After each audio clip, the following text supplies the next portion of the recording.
Thank you, Ranbir. Operation सिंदूर पर 7 मई 2025 को हुई प्रेस कॉन्फ्रेंस के दौरान भारत ने अपनी प्रतिक्रिया को केंद्रित, संतुलित और गैर उत्तेजक बताया था। यह विशेष रूप से स्पष्ट किया गया था कि पाकिस्तानी सैन्य ठिकानों को निशाना नहीं बनाया गया। साथ ही दोहराया गया कि भारत में किसी भी सैन्य लक्ष्य पर हमले का उचित जवाब दिया जाएगा।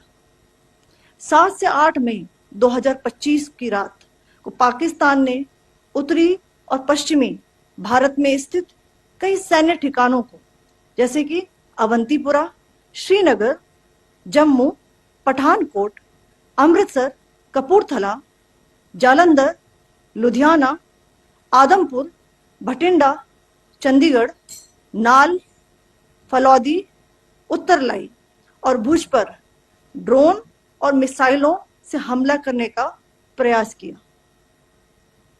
इन हमलों को इंटीग्रेटेड काउंटर यूएस ग्रिड और वायु रक्षा प्रणालियों द्वारा निष्क्रिय कर दिया गया।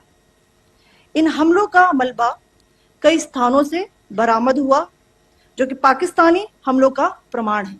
Pakistan attempted to engage a number of military targets in northern and western India using drones and missiles. These places included Avantipura, Srinagar, Jammu, Pathankot, Amritsar, Kapurthala, Nal, Jalandhar, Ludhiana, Adampur, Bhatinda, Chandigarh, Falodi, Uttarlai and Bhuj. These were neutralized by the integrated counter unmanned aerial system and other air defense systems. The debris of these attacks is now being recovered from a number of locations that prove the Pakistani attacks. आज सुबह भारतीय सशस्त्र बलों ने पाकिस्तान के कई स्थानों पर वायु रक्षा रडार और प्रणालियों को निशाना बनाया।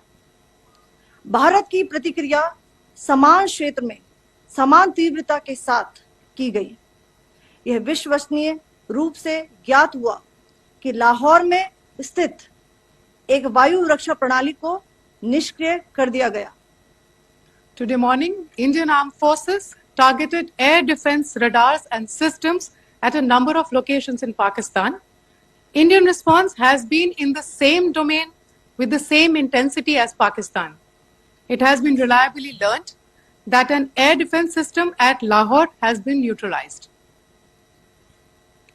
पाकिस्तान ने नियंत्रण रेखा पर आकरण गोलीबारी की तीव्रता बढ़ा दी है, जिसमें कुपवाड़ा, बारामूला, उरी, पुंछ, मेंढर और राजौरी क्षेत्रों में मोर्टार और भारी तोपखाने का इस्तेमाल किया जा रहा है।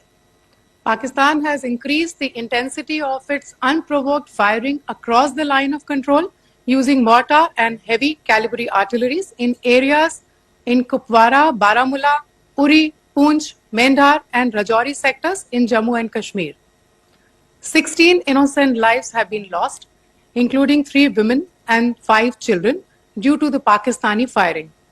Here too, India was compelled to respond to bring mortar and artillery fire from Pakistan to a halt. Indian Armed Forces reiterate their commitment to non-escalation, provided it is respected by the Pakistan military. Jai Hind.